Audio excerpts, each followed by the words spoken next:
So today we will start by the Brenner tumor, where I left you guys yesterday or the day before yesterday, sorry. Let's open the notes. And let's get started.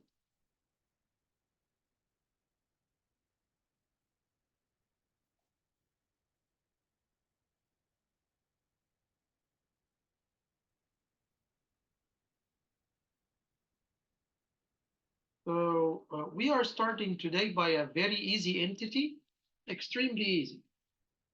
And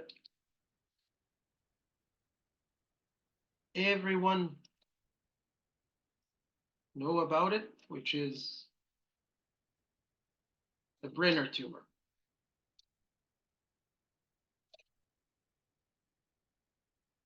So as we all know, Brenner tumor with a B, you always had this classic mnemonic. Let's start. So it's a Brenner tumor with a B, and it always had this classic mnemonic with two other B's. So B, B, B, Brenner tumor, benign bladder-like. So Brenner tumor, benign bladder-like. Why it's bladder-like? Because if you look under the microscope, you will see nests of transitional-like epithelium or bladder-like epithelium for some reason. It's and what's even more interesting is that you have urothelial immunophenotype. That's even more interesting, that you have these threes, you know. The urothelial phenotype by IHC is full of threes, like P63, GATA3, uroplakin 3. So these are the three immunos that I always memorize for the urothelial origin, the three threes, the P50, the P63, GATA3, and uroplakin 3. So could it be some like bladder rests or some rests of bladder epithelium? Well, possibly. And it makes sense, honestly, with having immunohistochemical profile which look like urothelium. So possibly that's something which is like bladder rests from the mesonephric duct or something. That who knows? But anyway, that's benign tumor of the ovary in which you see several nests of bladder lining or bladder epithelium, nests of transitional epithelium, and you have some kind of dense stroma or dense fibrous stroma in between. Very benign and very good prognosis, and very famous in the boards and in the QBanks. Why? Because it looks very pathognomonic or looks very characteristic on H&E. So they love getting these pictures which have like a characteristic key, because it makes sense. It gives me the opportunity to see who like studied very well and who is like, who doesn't know the keywords. So Brenner tumor, benign bladder-like. However, you might have borderline Brenner or malignant Brenner. However, these are extremely, extremely rare. Like our GU idol in our department is Dr. Mitul Amin. He explained to us most of the facts in the genitourinary or GU system. He always say borderline Brenner is very rare, malignant Brenner very, very rare. Like very rare, very, very rare. So borderline Brenner is very rare and malignant Brenner is very, very rare. What's the difference? Well, borderline Brenner, you see the same nests, they are the same nests, but they are kind of expanded and they look heterogeneous. Like you see some areas which are very light and some peripheral areas which look dark, but still if you go high power, the nests are very huge though. But if you go high power, you still see transitional epithelial lining. So it has some kind of low-grade papillary urothelial carcinoma-like pattern. You know the low-grade papillary urothelial, so you have these like papillae or papillary-like projections. in which the cells are like urothelial cells, which look a little bit atypical, but they are not that much atypical. That's why they call it low grade. But I always say expanded nests, the nests are huge, papillae like sending some fingers, and with becoming some kind of heterogeneous, you have pale areas and dark areas, but still you have the transitional epithelial lining or urothelial-like lining. There is no stromal invasion since we're talking about borderline tumor. However, in malignant, it becomes really pleomorphic. It looks like urothelial carcinoma, honestly. So this, when you have urothelial carcinoma of the ovary, very, very, very, very rare. Like you will have malignant cells, looks like urothelial carcinoma of the bladder. When we talk about bladder tumor, you'll know how urothelial carcinoma look like. And when you do immunos, you have positive GATA3, positive uroplakin-3, positive P63. So this confirms that this is urothelial carcinoma cells, or this is urothelial origin cells. That's malignant Brenner, malignant urothelial carcinoma of the ovary. I doubt that they would never, ever ask you about borderline Brenner or malignant Brenner because they're extremely, extremely, extremely rare in practice. What's common is Brenner tumor. I had a chance to see 3 cases in my department of Brenner tumor. It was a very nice chance to like read about the tumor and know how it looks like. So that's Brenner tumor. What you need to know is the benign Brenner, the classic nests of transitional epithelium with epithelial or urothelial differentiation, even by IHC. Serum mucinous. Serum mucinous, actually, the only entities that I need you to memorize in serum mucinous is serum mucinous borderline tumor. However, by itself, it's rare as well. You would rarely encounter this, but being borderline, let me interact with someone. Please, someone like go ahead, unmute, like Abdurrahman, or let's go by order. Let's get Abdurrahman first. It's a big problem that your name starts with AB, Abdurrahman. You're always in the beginning of You this. know, That's a problem. That's a big problem. when we're in the orientation for the residency, yeah, they called me out of 400 residents to start. Yeah, because it's ABD, yeah. ABDE. Anyway, ABDE. That's very tough. You know, it's impossible like to have someone before you. So.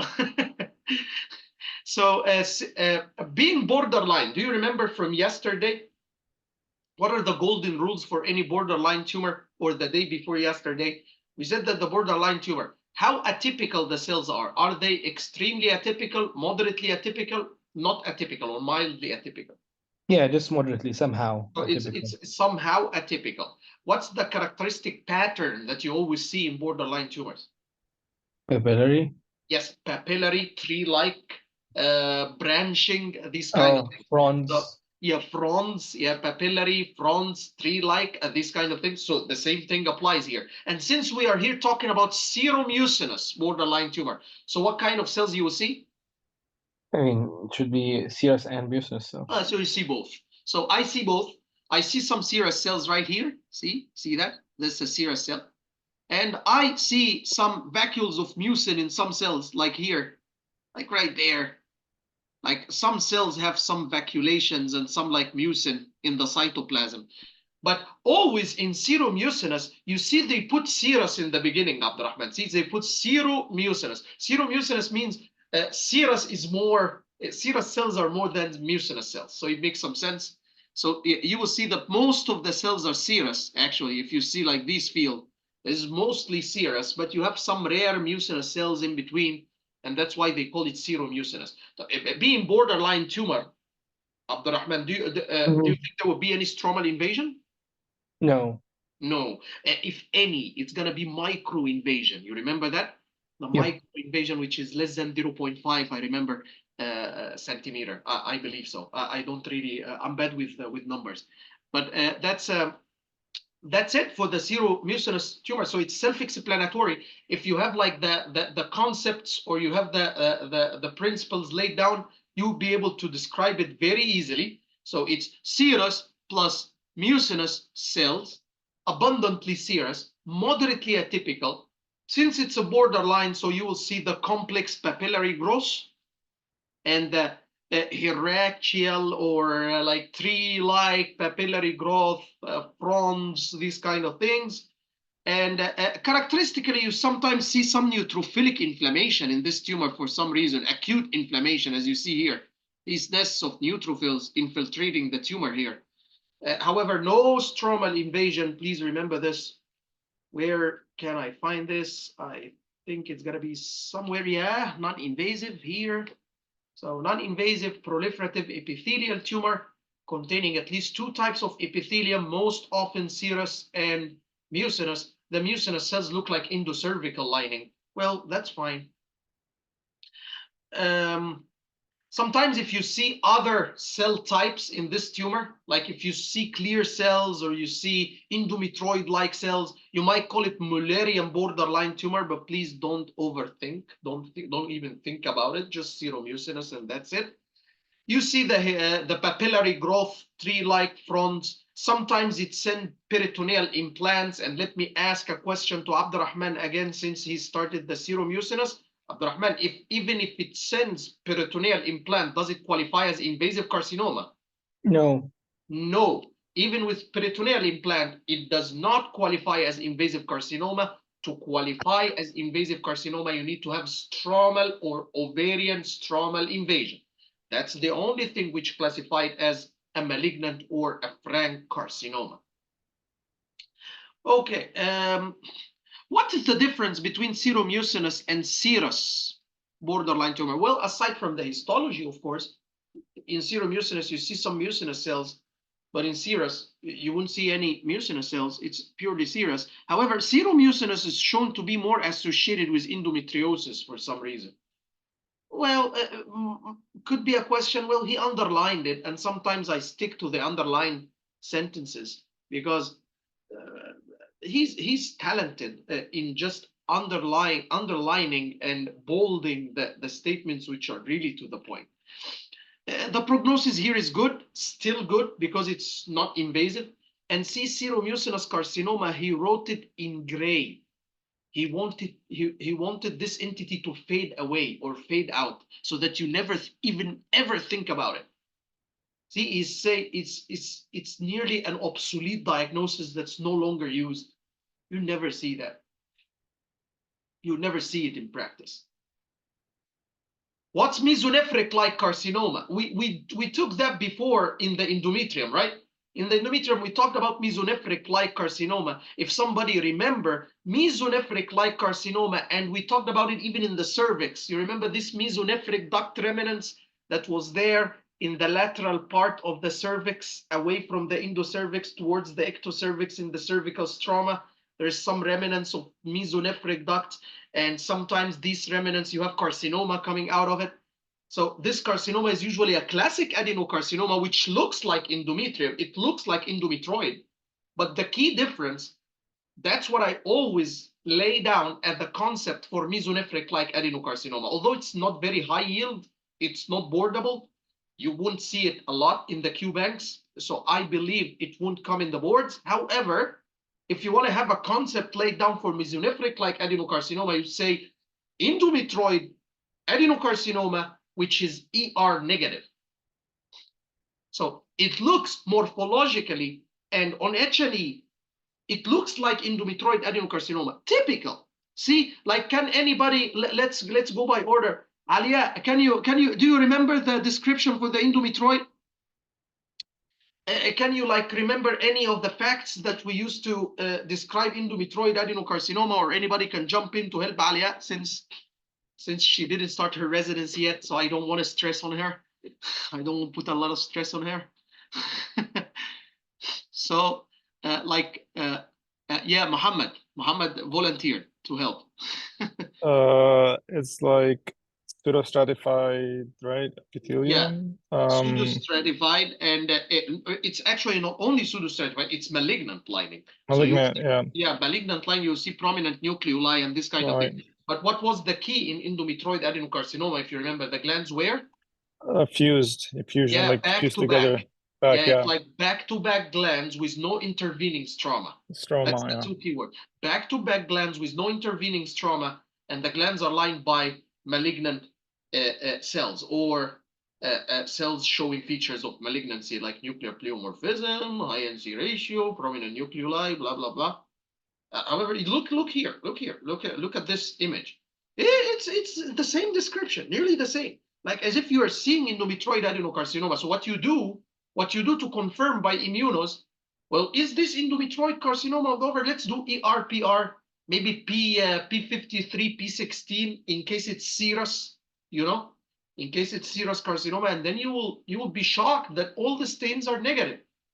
It's not showing any pattern of endometrioid, and it's not showing any pattern of serous. So now you start thinking of mesonephric-like carcinoma or mesonephric-like adenocarcinoma. So what you do to confirm is you add the mesonephric immunos, the immunos for the mesonephros, which are GATA3, TTF1, the two things that I need you to remember. GATA3, PAX8 mainly, because mesonephric is kind of a kidney lineage, It's kind of the things that differentiate in the renal and urinary tract side. So it has this GATA3 positivity and PAX8 positivity.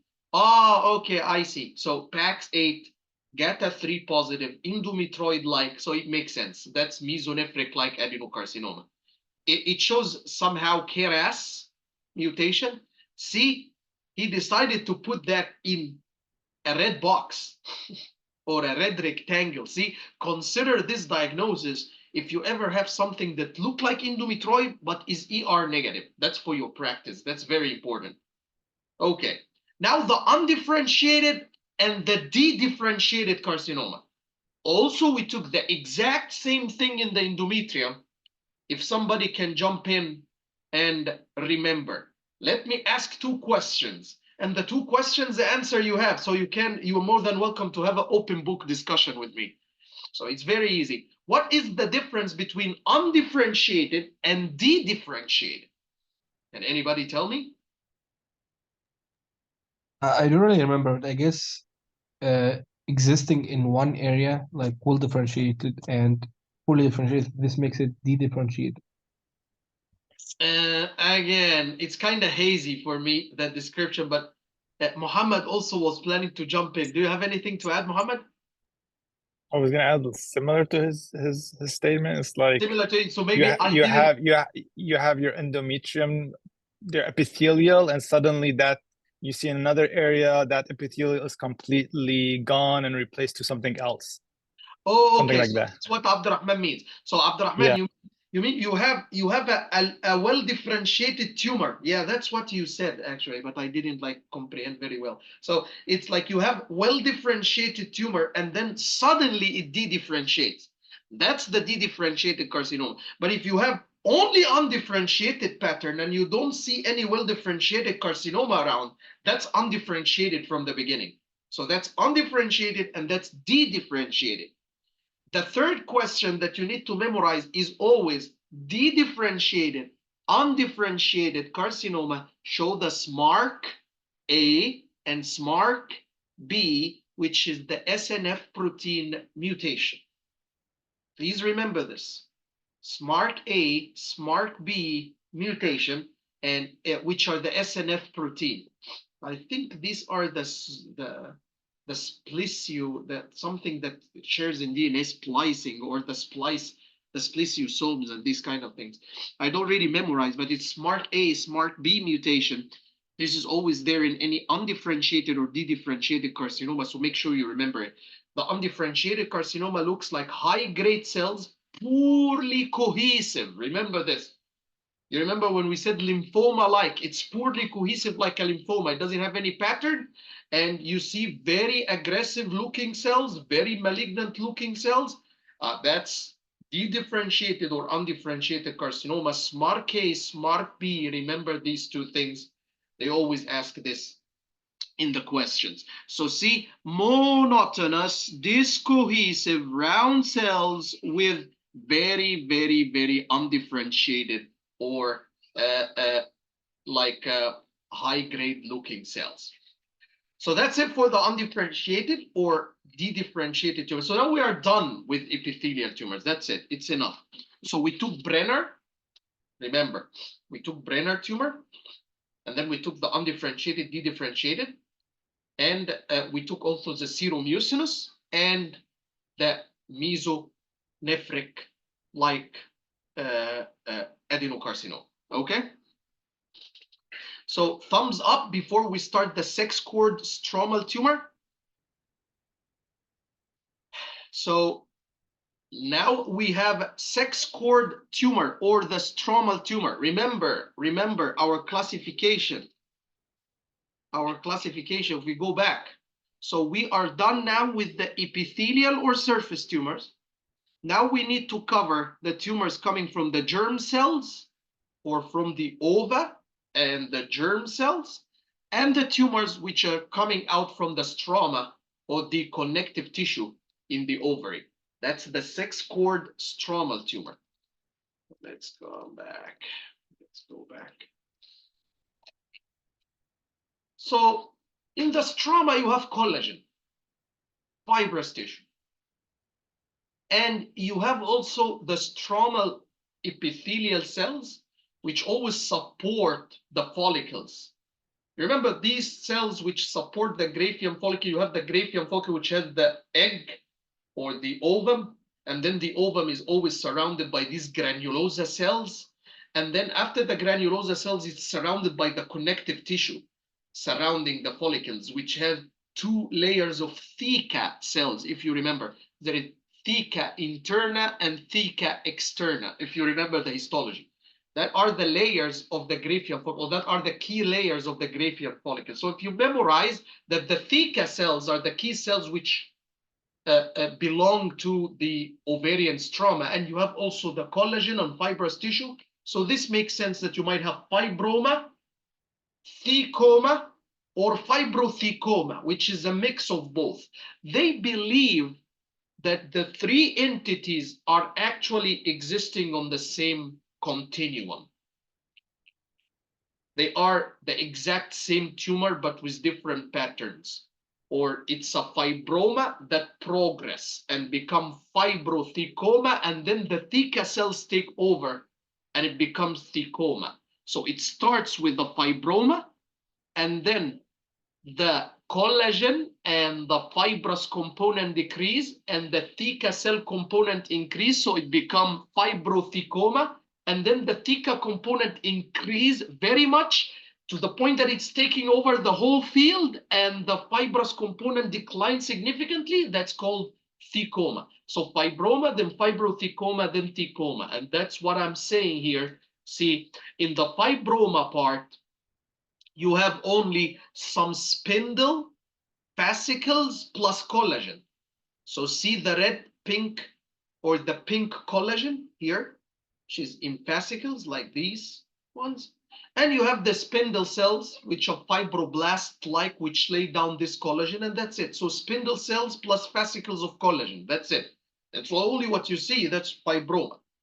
When you see that there are some bluish cells, or cells with blue nuclei and pink cytoplasm, cells with blue nuclei and pink cytoplasm, they're starting to appear in the field, but still you have the spindle background. See, the spindle background is still there.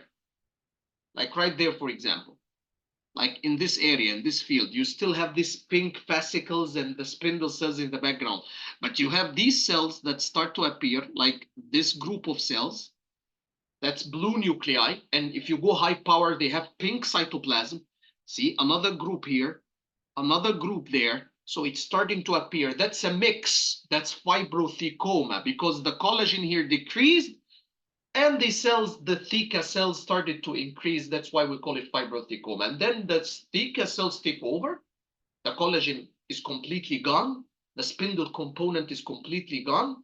And you have only the theca cells everywhere, which are uniform cells with blue nuclei and pink cytoplasm. Here, the pink cytoplasm become very obvious because the cells are occupying nearly the whole field. The whole field is occupied by the cells. So when you go high power, you'll be able to see the pink cytoplasm really clear. But you have the cells which look very uniform, like the nuclei looks like each other. They are not spindle, they are kind of roundish, epithelioid, and that's the thecoma tumor or the thecoma. This is the final stage of the fibroma thecoma continuum. So that's why they call it fibroma / thecoma. Some attendings, they don't bother. They don't care whether they are looking at fibroma, fibrothecoma, or fibrothecoma. They call the diagnosis fibroma / thecoma because both of them is the same thing. The most important thing in the questions for the boards is the syndromic associations. They love syndromes. They love syndromes very much. So if you have any tumor which is associated with a syndrome, make sure you highlight it. That's what I did here. So fibroma, thecoma, especially fibroma. We know this from the USMLE. Anybody remember this from the USMLE? The Meigs syndrome. I think some of you guys would be able like to even memorize it, even like a ghost running in your mind. That's Meigs syndrome is when you have fibroma of the ovary plus serosal effusion. Serosal effusion. Serosal effusions means effusion in the serous sacs.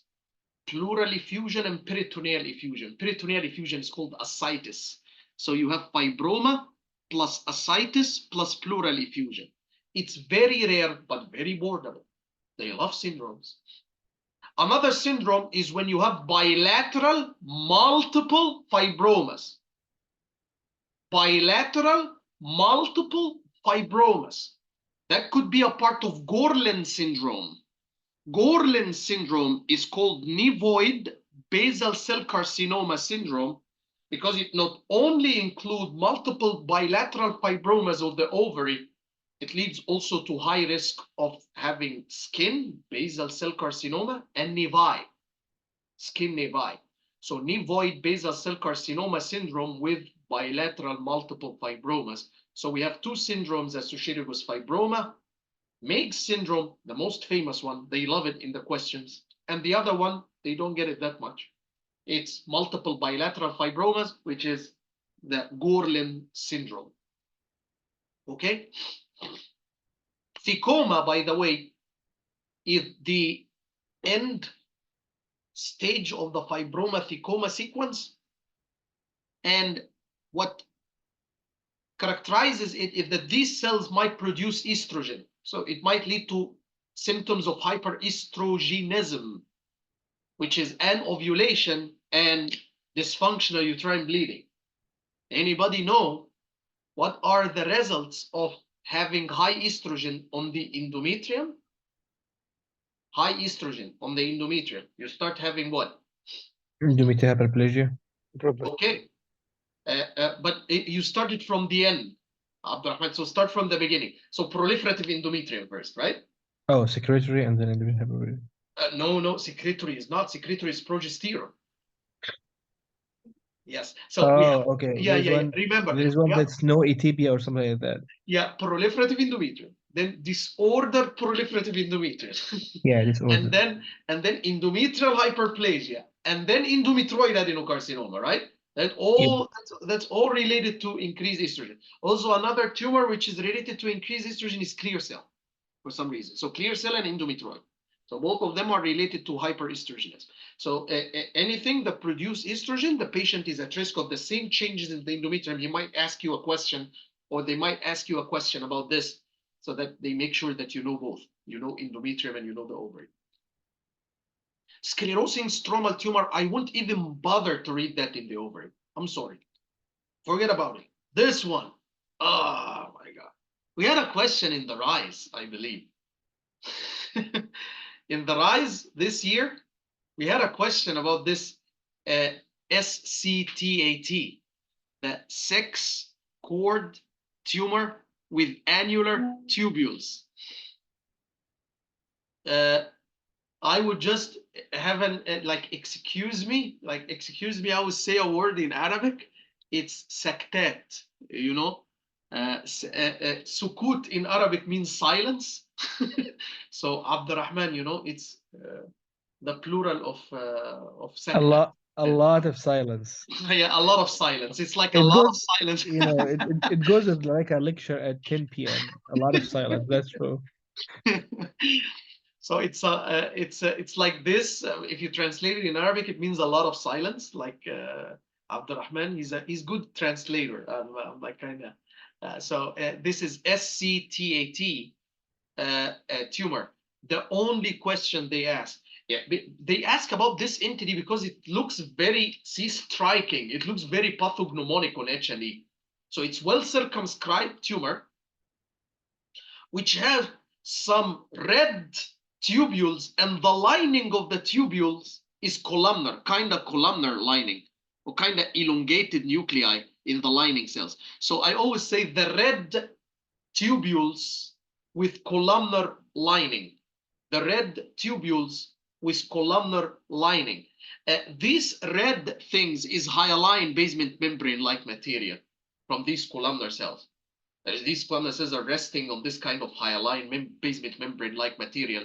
They call it annular tubules. Annular tubules. That's why they call it sex cord tumor with annular tubules, because you see annular tubules of columnar epithelium with hyaline in the core. This tumor is associated with Peutz-Jeghers syndrome. That's the question that they asked in the RISE, and that's the exact same question they ask in the boards. So please make sure you memorize this. Peutz-Jeghers syndrome is a famous GI syndrome. Anybody remember what's Peutz-Jeghers syndrome from the GI? So, familial adenomatous polyposis. Yeah, it's like polyps. It's not familial adenomatous polyp. It's kind of hamartomatous polyps. Oh, hamartomatous. Yeah. Yeah, it There's leads to something in the oral, some, I don't know, like some so spots remember, in the mouth. it's Peutz-Jeghers. Yeah, Mariam? Mariam was planning. Yes? Hyperpigmentation. Yeah, Peutz-Jeghers pigmentation. Peutz-Jeghers pigmentation. Remember this. So it has like some patchy hyperpigmentation in the oral cavity and in the mucous membrane of the GI, associated with multiple hamartomatous polyps, which exist in the whole GI tract. We will go over the syndromes of the GI when we go over the GI, so we will be able to cover Peutz-Jeghers syndrome. It's related to STK11 mutation, STK11 mutation, and it's highly associated with some tumors elsewhere in the body. One of the tumors that this Peutz-Jeghers is associated with is this SCTAT, is the sex cord tumor with annular tubules. They asked this question in the RISE, and I was happy that I memorized it, but that was because I just revised the ovarian tumor before the RISE, so this might be biased a little bit, but so Peutz-Jeghers syndrome is a kind of a benign, it's a benign often incidental finding with multiple small bilateral SCTATs in both ovary. They are well circumscribed, as you see here. There is another type which is sporadic. No, I don't want you to know this. I just want you to know the syndromic one. So it's composed of aggregates of simple or complex annular tubules. The cells are columnar with clear cytoplasm, and there is hyaline basement membrane-like material inside these annular tubules. All right? That's another sex cord tumor. So we got two until now. We got the fibromacicoma, and we got the sex cord tumor with annular tubules. Now we're getting to a famous sex cord stromal tumor.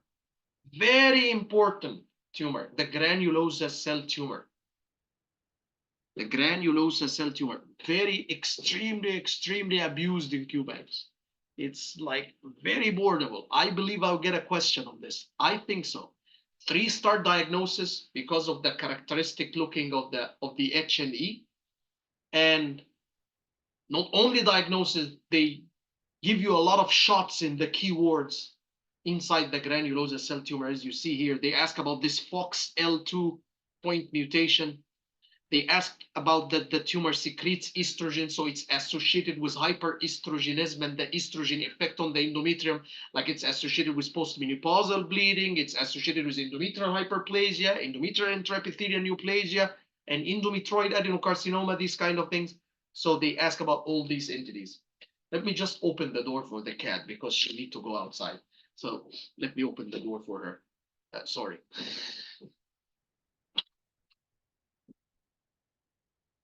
Have you seen her before? No. No. Oh, Oh, I cute. guess I saw in the Facebook. Have you posted this before? Yes, this is my second cat. I have two cats here. So I have this, and I have an old lady. So most of them are ladies. What's her name? What's her name? Her name is Mila. That's one. Her name is Mila, and the other one, her name is Cheddar. Cheddar Oh, because she's yellow, like the cheddar cheese. So we call it Cheddar. cute. Yeah. Okay. As you see, how much I love cats. So granulosa cell tumor, that's why I made a lot of mnemonics so that you remember and memorize all the keywords for the granulosa cell tumor. So see, I put this mnemonic first. My granny, which is granulosa cell tumor, so that you remember my granny had her coffee and called Exner, that's called Exner buddies, to kill the fox. Okay, so so that you remember that my granny means granulosa cell tumor, had her coffee. This make you remember how the characteristic look of the nucleus or the nuclei in this tumor. It has a characteristic coffee bean-like nuclei, which are grooved, that looks like a coffee bean. You know this, the coffee bean? So that's coffee bean nuclei or grooved nuclei. See this one? So can you see that? So when you see these grooved nuclei and cold Exner, this make you remember these rosette-like cold Exner bodies. The cells are having a pattern that they are arranged in circles. They make circles. They make circles around pink secretion in the middle. So they have a pink secretion here in the middle, and they make circles around these pink secretions. That's what they call Exner bodies.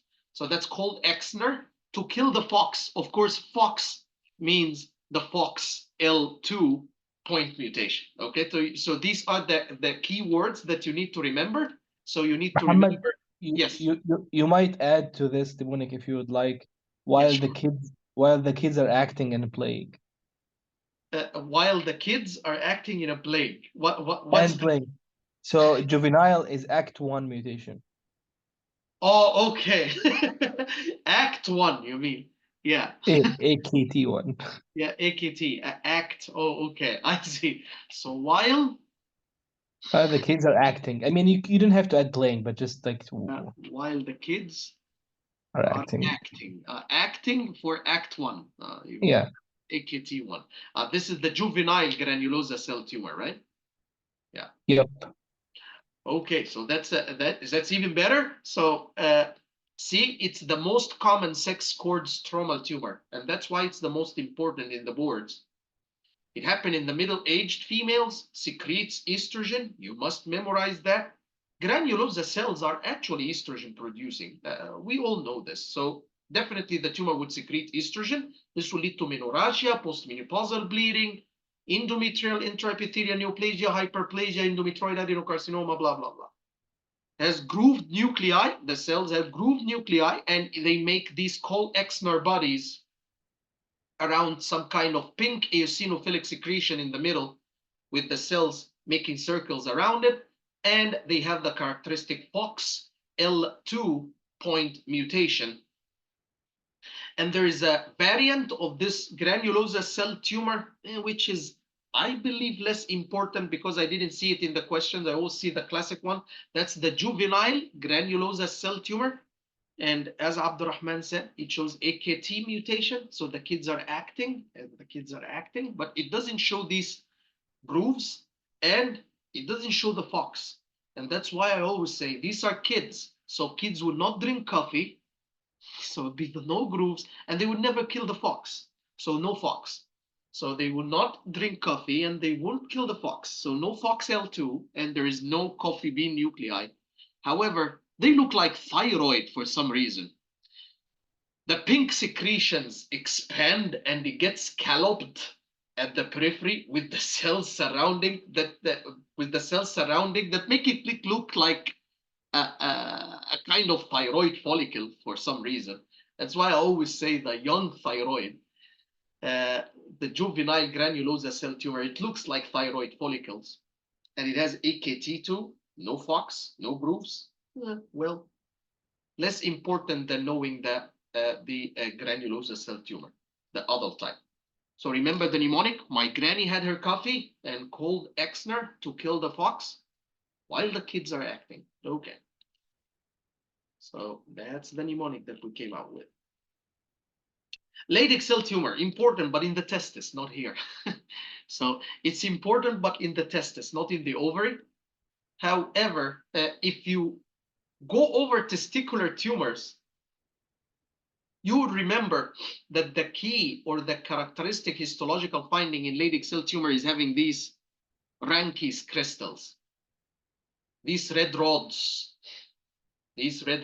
and sometimes they are not rods, they are circles, but they are red still, glassy red or glassy pink.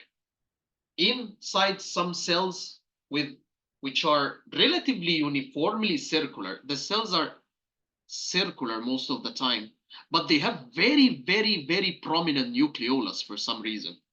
So you see cells with rounded nuclei, looks very malignant with prominent nucleoli, but the key thing is not the cells. The key thing is the red rods and the red circles, glassy pink, glassy red, eosinophilic Ranke's crystals. Leydig, it's Leydig, so it secretes androgen. So if it happened, rarely, honestly, in the ovary, it will secrete androgen and will lead to masculinization in females. Sertoli cell tumors also might make it in the ovary, but extremely rare as well. They are still sex-cord tumors, but extremely rare. They're not common because they're more common in the testis. So do you remember, Sertoli cell tumors have these clear cell, see, clear cells. Here are the clear cells. Cells with relatively clear vacuolated cytoplasm. See these cells also?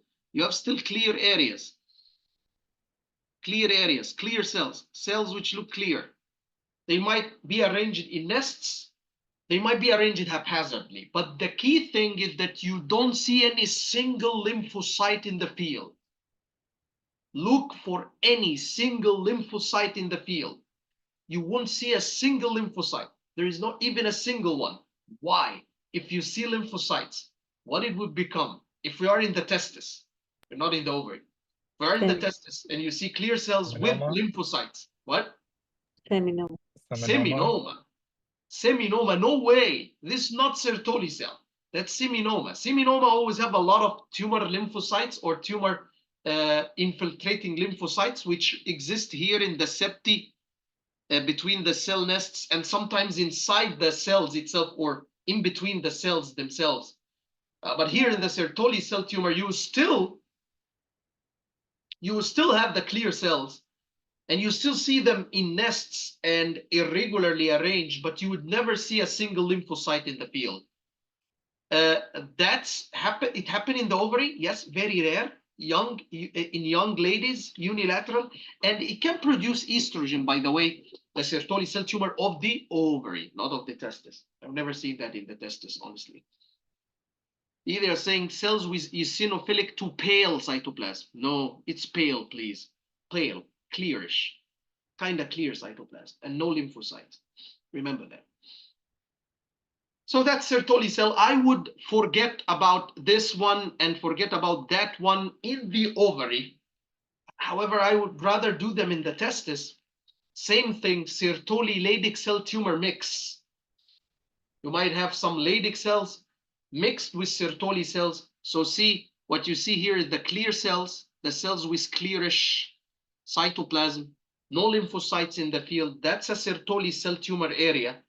And you might see some associated cells which look like Leydig cells. I believe it's these ones.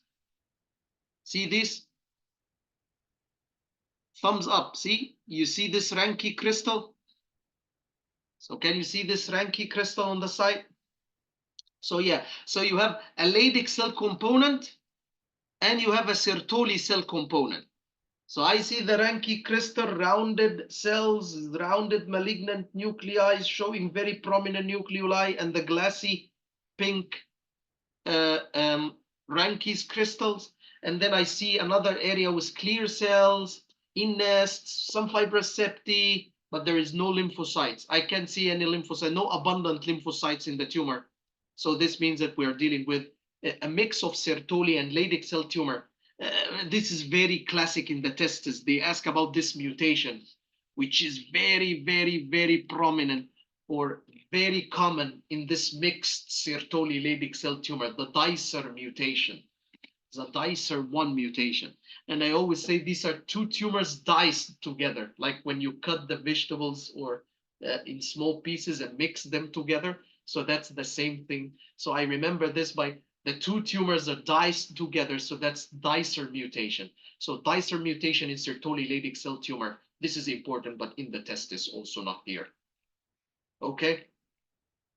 Steroid cell tumor. I'm sorry. Just even don't bother about it. That's the same thing as Sertoli cell, the same rounded looking cells with the same malignant looking nuclei with very prominent nucleoli. The nuclei are relatively rounded, but you don't see any Ranke's crystals. So if you don't see any Ranke's crystals, that's steroid cell tumor. If you see Ranke's crystals, that's androgen, that's testosterone. These are the Ranke's crystals, by the way. So that's Leydig cell tumor. So these are steroid cell tumor, although they secrete androgen sometimes, but they don't have any Ranke's crystals in the tumor.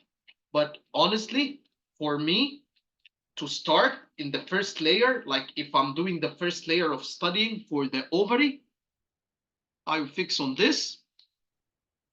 I'll focus on this. I'll focus on this, SCTAT, and I will focus on the fibromatecoma.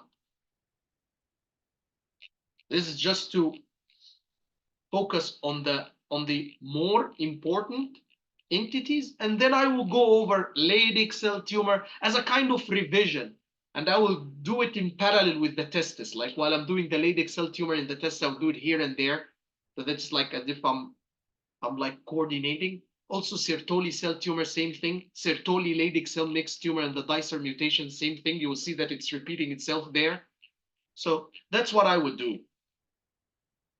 These things, he just put it like this because this is for someone who's very specialized to the point that he will catch the tumors that you will send to an expert, like a signet ring stromal tumor, microcystic stromal tumor, luteinizing sarcoma associated with sclerosing peritonitis. No, I'm sorry, these kind of things are very, very sophisticated, too much. You might read them just at leisure and just know which tumors you would end up sending to an expert who is just like very, very subspecialized in ovarian tumors and GYN. Okay. But these are not what you will be asked in the boards or what you need to know as a general pathologist, you know. Metastasis. Oh my God. A lot of questions on metastasis. A lot of questions here. Yeah. Metastasis is very important in the ovary. What's the most common way tumors reach the ovary? Anybody know? Transcelomic. Yes. Not blood, not lymphatic. It's transcelomic through the peritoneum. Most common source for metastasis for ovarian tumors. You need to know it's GI. No, it's not enough. I added these two. These are abused in questions. They need you to know what kind of GI tumor is the most common even to metastasize to the ovary. That's colon number 1, stomach number 2. I know that you might think it's stomach number 1 and colon number 2. I understand this because we have this famous entity in the stomach tumor that we used to love when we teach like stomach cancer and gastric carcinoma, gastric adenocarcinoma. In the pathology, used to say Krukenberg tumor, Krukenberg tumor, Krukenberg tumor. It's very famous, and we love to outline this when we teach pathology or when we teach stomach cancers in the med school. However, stomach is not the most common source of metastasis for the ovary. Colon is much more common, way much more common. So it's GI, number 1 colon, number 2 stomach, which is the one that you know, the classic Krukenberg tumor, which usually happen on top of signet ring stomach cancer, the poorly differentiated, infiltrative, locally infiltrative stomach cancer that we will cover in the GI lectures, which is signet ring cancer, signet ring carcinoma. Anybody know what's the famous mutation in the signet ring carcinoma? KIT. Hmm? It's not KIT. Is it KIT? Nope. It's KIT, I believe was in the gist, right? Yeah, The gist and the KIT. But CDH or something like related. It starts with a C, I think. yeah, yes, CDH1. it starts with a C. Yeah, CDH, Cadherin. ECAD. Cadherin, E-cadherin. Excellent, excellent. It's E-cadherin. That's the most famous mutation in signet ring, because these cells are very poorly cohesive. They lose the E-cadherin, so they lose the cell-cell contact. They start locally infiltrating everywhere in the stomach to the point that it makes the stomach like a leather bottle, or like what they call it, linitis plastica, or something like this. It's very bad tumor. Yeah, E-cadherin. Which what other cancer is E-cadherin negative? Shows E-cadherin mutation. Lobular. Breast lobular, yeah, breast lobular carcinoma of the breast. So these things you would need like to know and brainstorm while you are studying for the boards, so that it helps. So signet ring cells strongly favor a metastasis, Krukenberg tumor. However, don't think that the most common is the stomach. The most common is the colon, not the stomach. But the most common is GI though.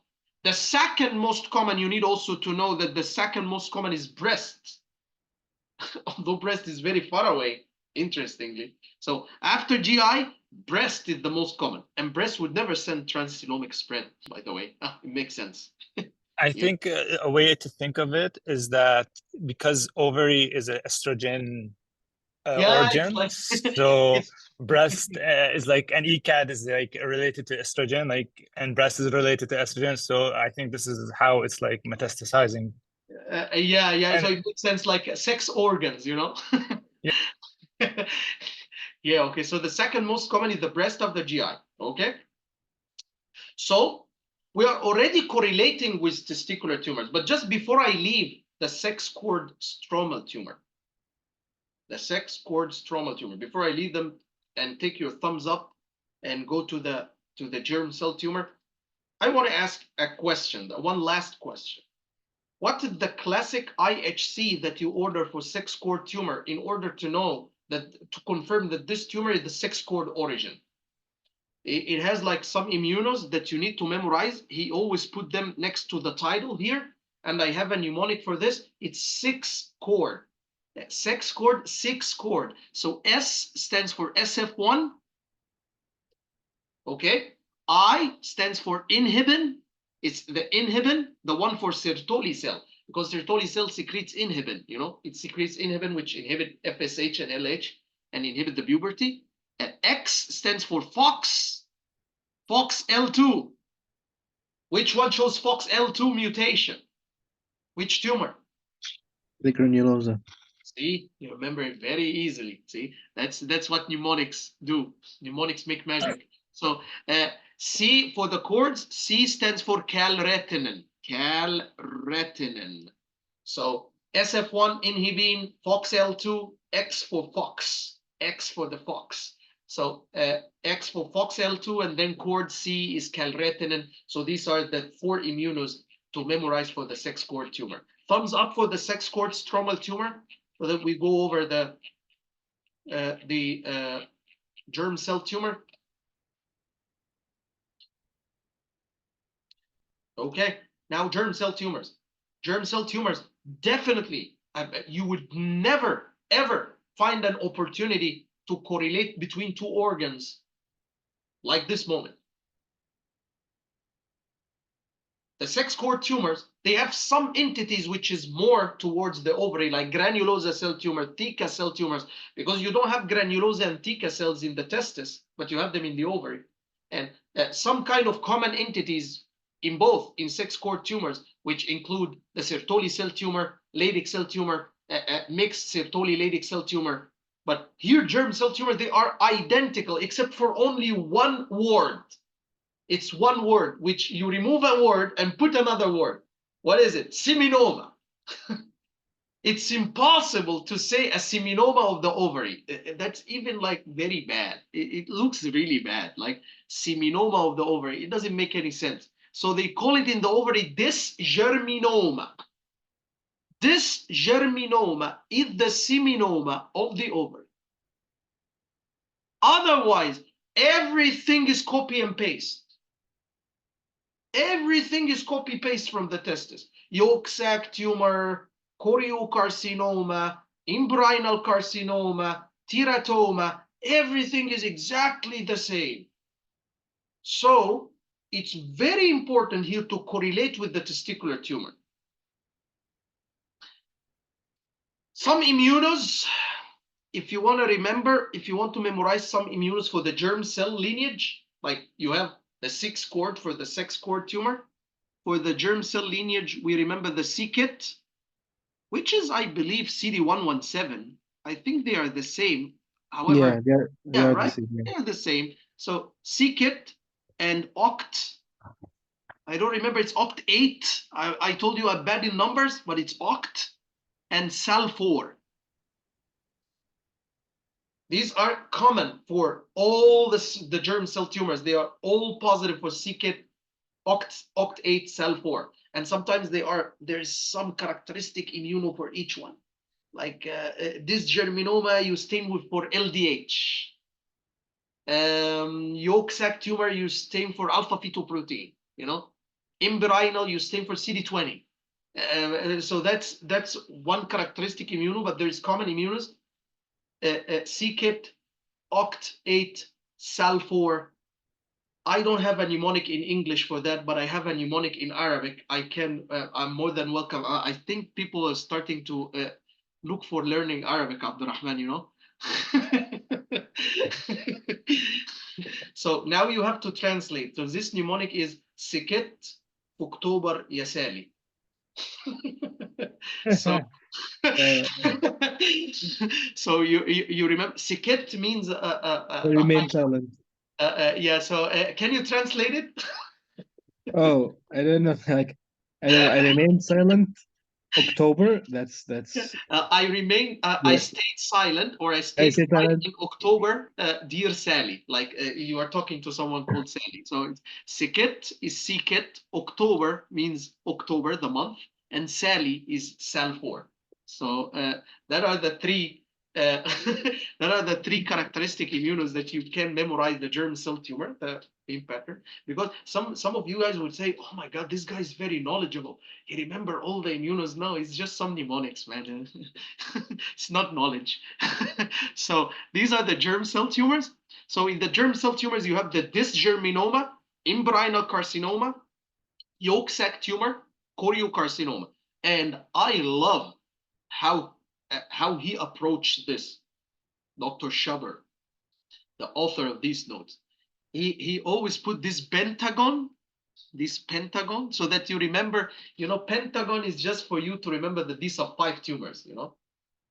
So you have dysgerminoma, embryonal, yolk sac, choriocarcinoma, teratoma. That's the 5 entities. So pentagon is for the 5 entities, and he put colors. He say have a color-based approach.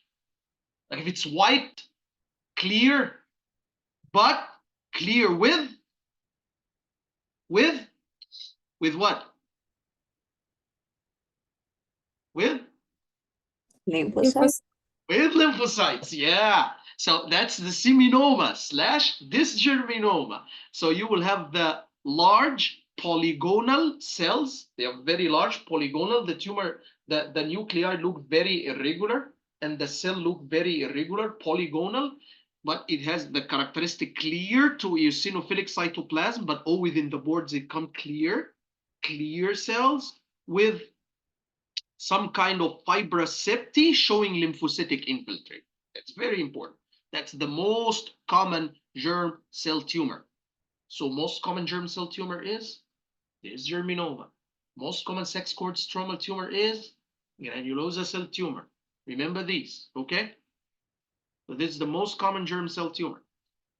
No, just before you go, you can replace silent with quiet. So quiet kit. A quiet kit. Yeah, it meant quiet or stayed quiet in October, year sad, whatever. So quiet, it's like kit. So quiet kit. Okay, yeah, makes sense. So quiet in October, Sally, right? Yeah. But you know, Arabic sometimes in mnemonics is like, oh my God, it's the best. It's good to be bilingual, I guess.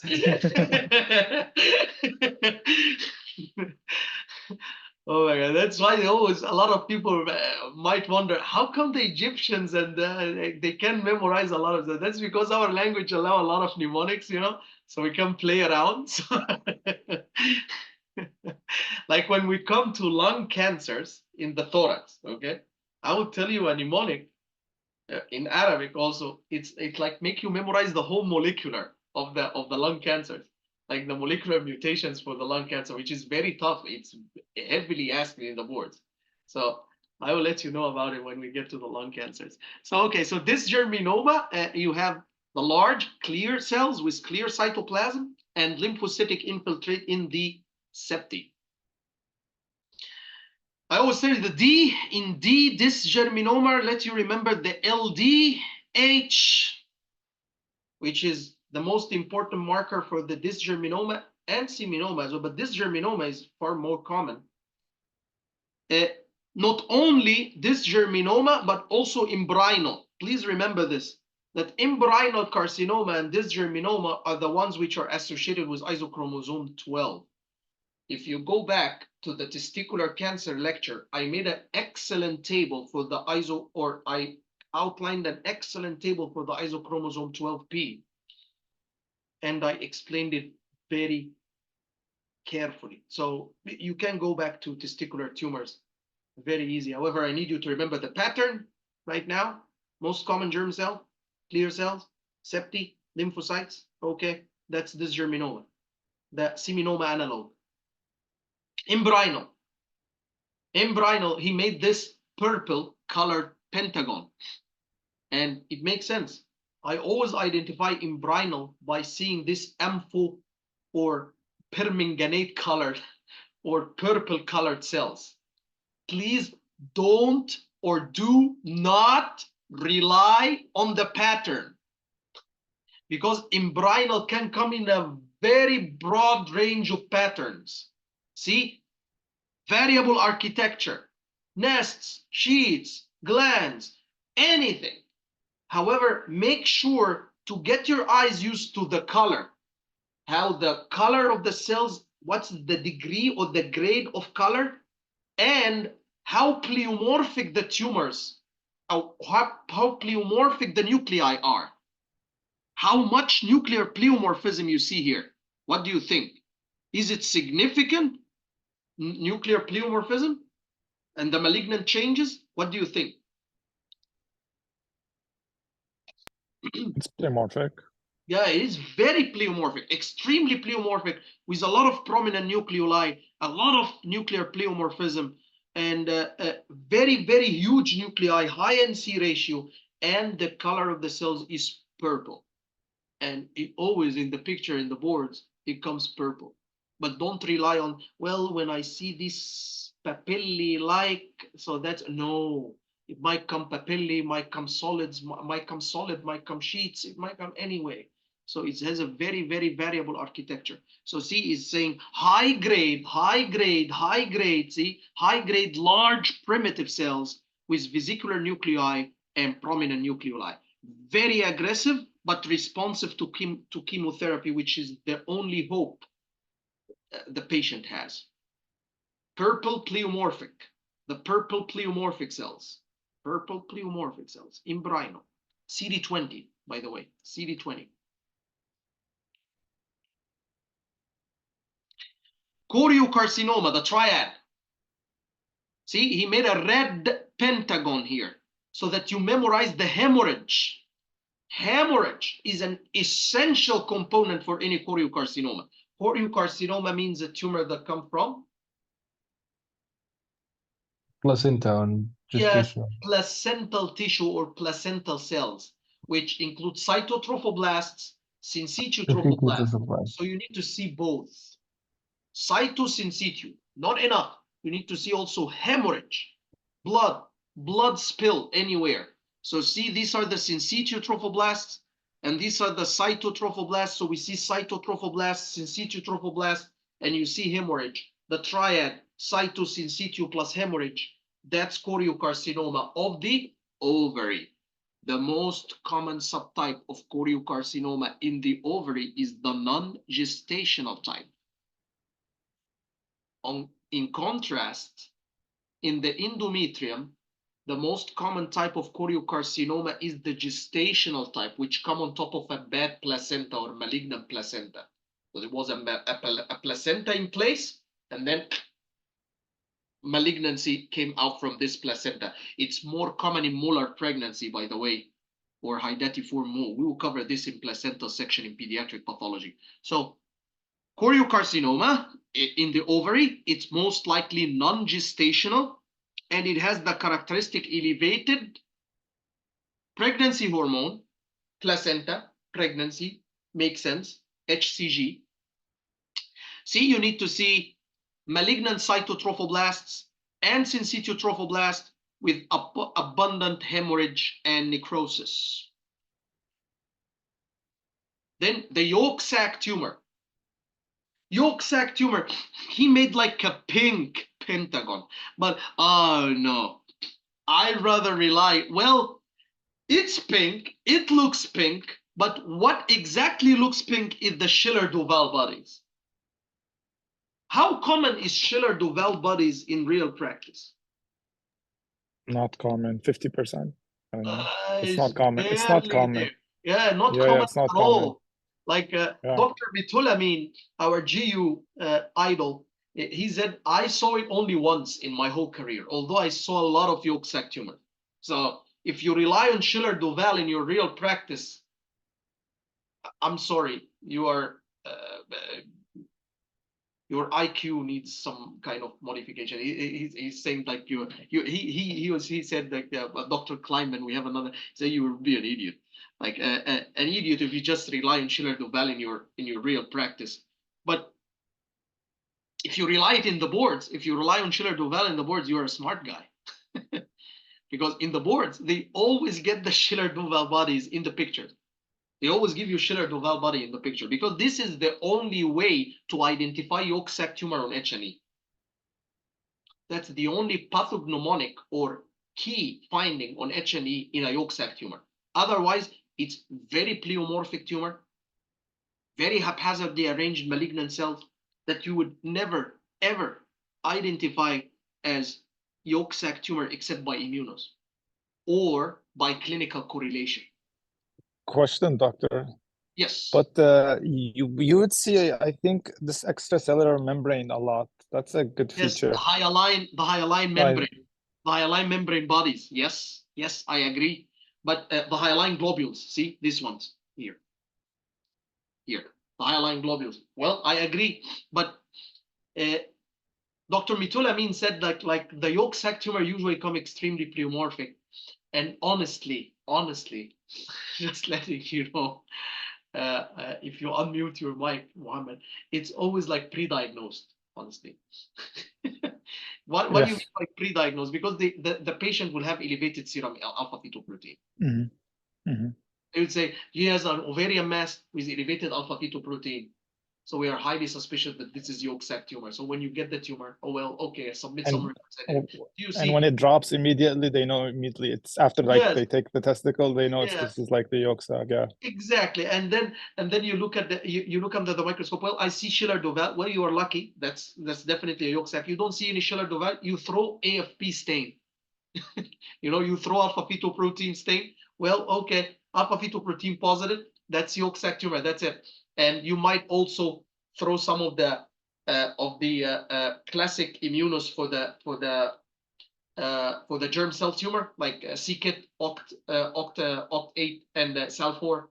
You might throw it, but just the pathognomonic stain is the AFP or alpha-fetoprotein.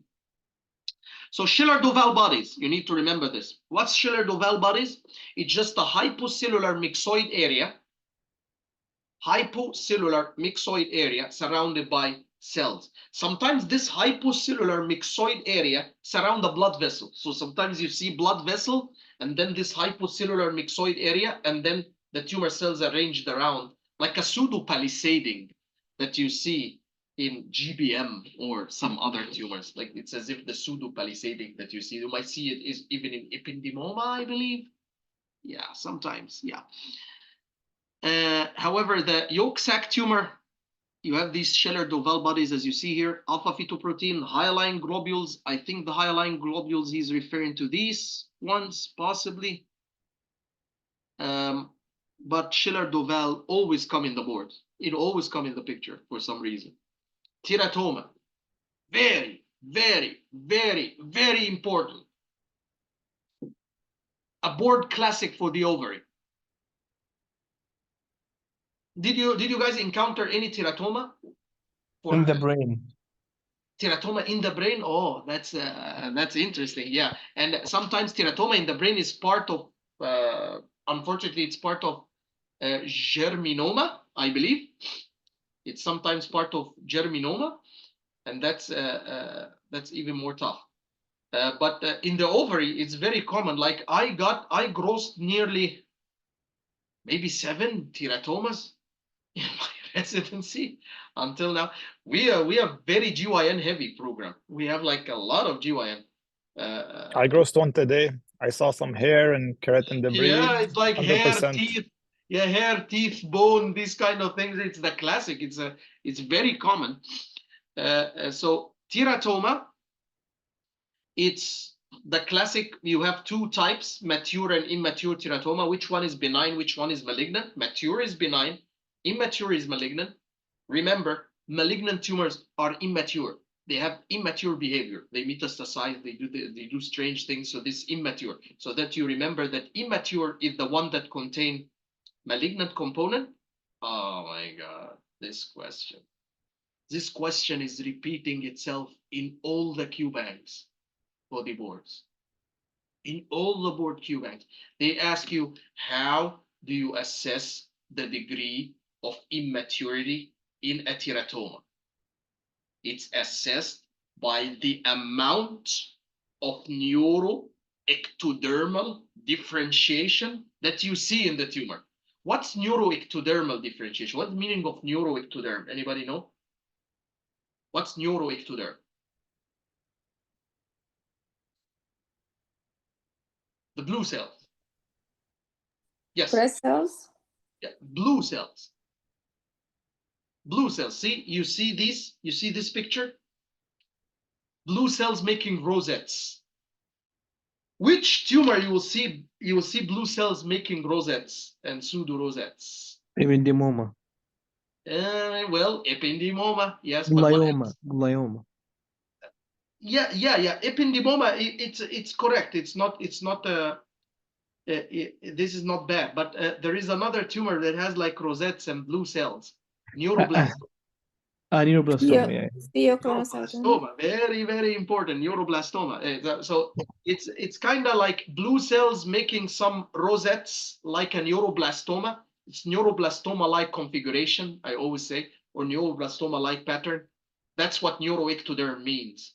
So how much of this you see in the tumor? See? How many neuroectodermal foci you see in the tumor? See, all the grading for the immature teratoma is based on the number of neuroectodermal foci that you see in the tumor. Like immature teratoma grade 1, you have maybe 1 or less than 1 focus of immature neuroepithelium in a 4X field. 1 to 3 foci. 3 is more than 3 foci. The grading is based on the amount of neuroectoderm and immature neuroepithelium that you see, which is neuroectoderm. Immature neuroepithelium. It's graded based on the immature neuroepithelium and the amount of neuroectoderm tissue that you see. Okay? Very important. This keyword is very important for the teratoma. Otherwise, teratoma is teratoma, man. It's just these 3 germ cell layers: ectoderm, endoderm, mesoderm. I see derivatives from the 3 germ layers, like I might see some skin, I might see some hair, I might see some teeth, I might see cartilage, bone, skin, or adnexal structures like adnexal tissue, sweat glands, and these kind of adnexal glands. And I might see cartilage, bone, blah, blah, blah. These things is very classic, and I believe everyone know this. However, what else? What else is always asked in the boards? The stroma ovarii, for some reason. They love it. They love it. I will show you something. Let me show you something. Oh, sorry. Okay. Let me show you something.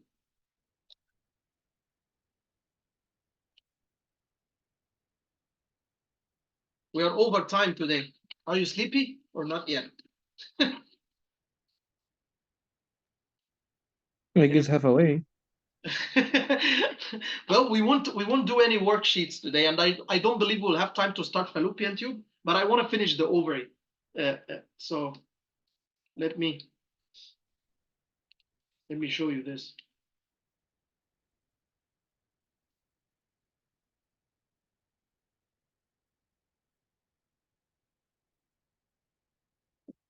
Yes. They will give you this ovarian mass, and they tell you this is ovarian mass. You got it? What is this? What does it look like? Thyroid. Yeah, it looks like thyroid. So that's what stroma ovarii is, right? So stroma ovarii is, you have teratoma, which differentiated in a single lineage for some reason. It completely differentiated into thyroid tissue, mature thyroid tissue. And sometimes it secretes T3 and T4, and the patient is having signs and symptoms of hyperthyroidism, right? So you have these follicles with the colloid inside, like crowded thyroid follicles. The interesting piece of information also is you might end up getting papillary thyroid cancer on top of stroma ovarii. You might get papillary thyroid cancer on top of stroma ovarii. And I got this only once in a very, very tricky in a very, very tricky cytology question. Like I saw that, in the cytology, you see these papillary nuclear features very prominently in the cytology and on the smears. And then they gave me like these cells with papillary features or papillary nuclear features, and then they said this is coming from ovarian mass. So then, yeah, ovarian mass with these cells, that's stroma ovarii. That's PTC on top of stroma ovarii. So they sometimes get really tricky when it comes to some pieces of information, but see, I marked it already. See, I put it right there. So the 2 famous cancers that you might get on top of a teratoma are squamous cell carcinoma and papillary thyroid cancer. These are the 2 most common tumors that you might get. See, SAL4, yeah, CD30 for the embryonal, CD30 for the embryonal, and otherwise SAL4, CKIT, OCT, it's OCT3/4. Well, now I got it. I'm bad with numbers, but I remember OCT. So OCT3/4, SAL4, CD117, or CKIT, CD30 for embryonal, alpha-fetoprotein for yolk sac, and HCG for choriocarcinoma. Make sure you remember these. LDH for dysgerminoma. CD30 for embryonal. Here's stroma ovarii. Important for diagnosis.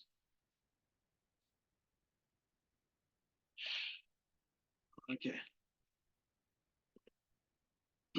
Miscellaneous. And it's really miscellaneous.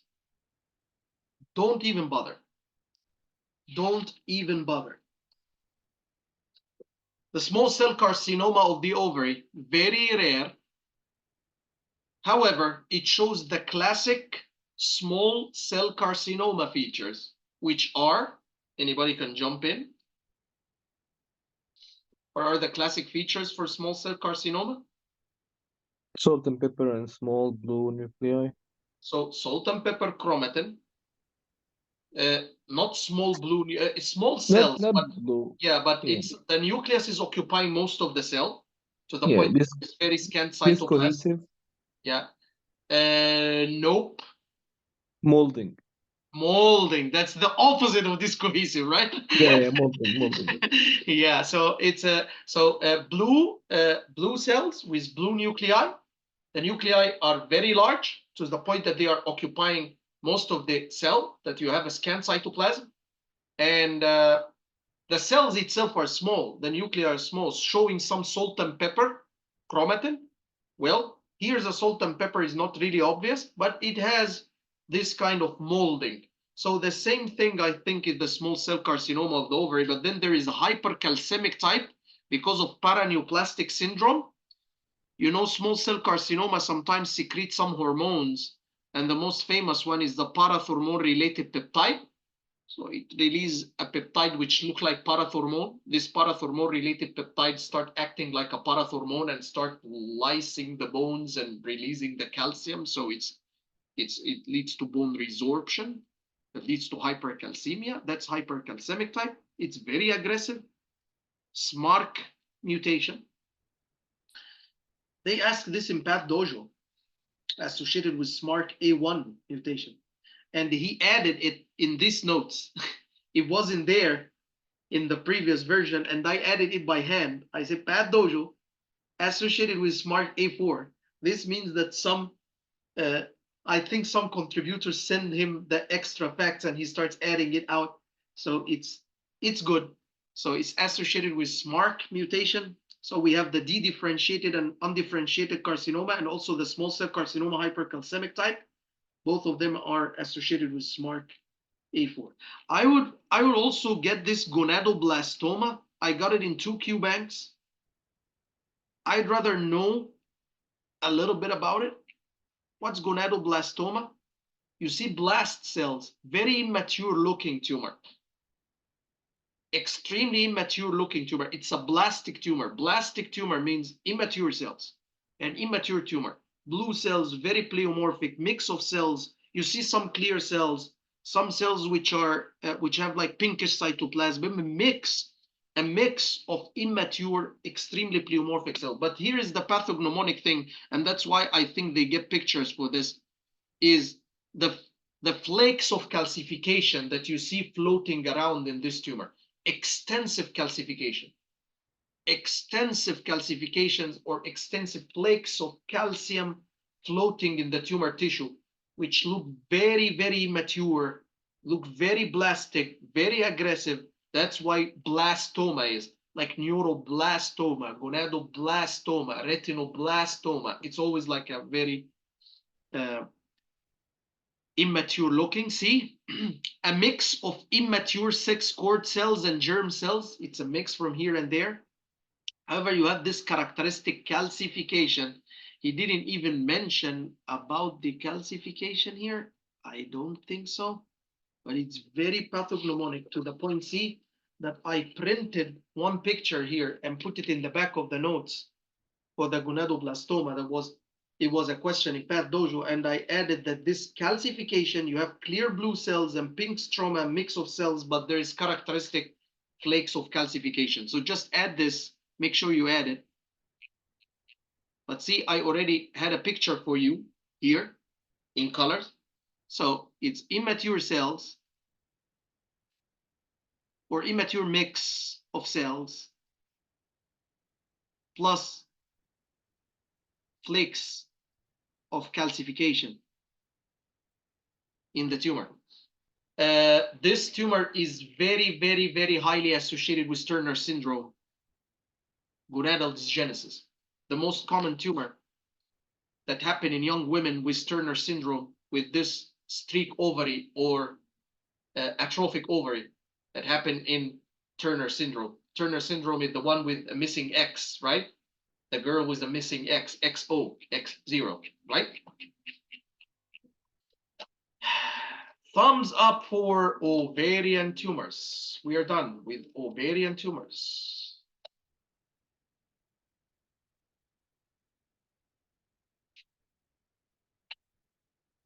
A little bit of a study, a little bit of a push, and a couple cycles of revision, you'll be good. But just make sure you focus on the keywords. Otherwise, you'll get lost. I try to highlight the keywords, which are the very important things about each one.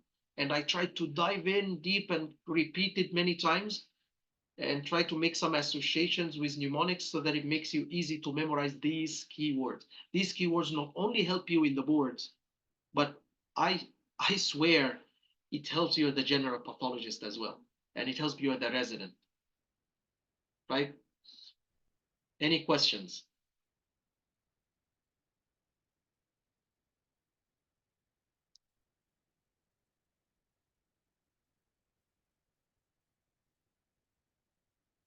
I didn't hear who are the people that I didn't hear their voice today? I need to hear them back.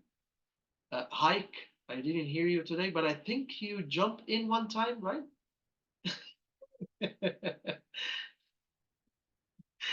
And I didn't hear also Seham today. Seham today tried to stay silent. Yeah, but Maybe if he stopped calling me and started calling Siham, she will respond. if he, I see. All right. So see, Hike is saying silent but very aware. See, he's focusing. Oh yeah, yeah. So Abdurrahman, Hike is coming back. You know, he's having a comeback. See, he's silent. He's always ahead. He doesn't need to come back. Really? He's always in the lead. Oh my God, yeah. Siham is saying I'm alive.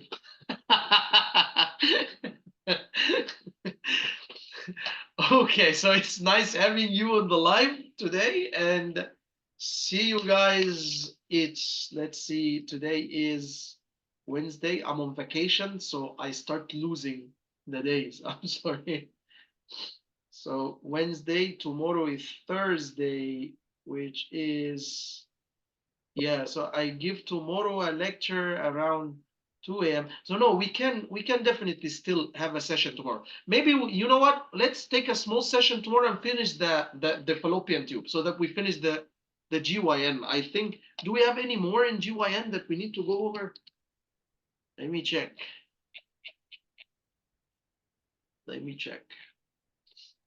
So we finished vulva, cervix, ovary, fallopian tube, benign endometrium. Yeah, we have the mesenchymal tumors of the uterus. Well, yeah. So we can go over fallopian tubes, but I don't wanna just like go over mesenchymal tumors real quick. No, because we have leiomyoma, we have the stromal tumor, although there are very few entities which are very important for the boards in mesenchymal, but we will definitely see how it goes. But tomorrow, definitely, we are taking the fallopian tube, okay? The adnex. All right? All right. Okay, thank you very much. And Thank we you. will also start the voting for the next specialty, all right? Thank you. Enjoy your night. Good night. Have a Bye. good night.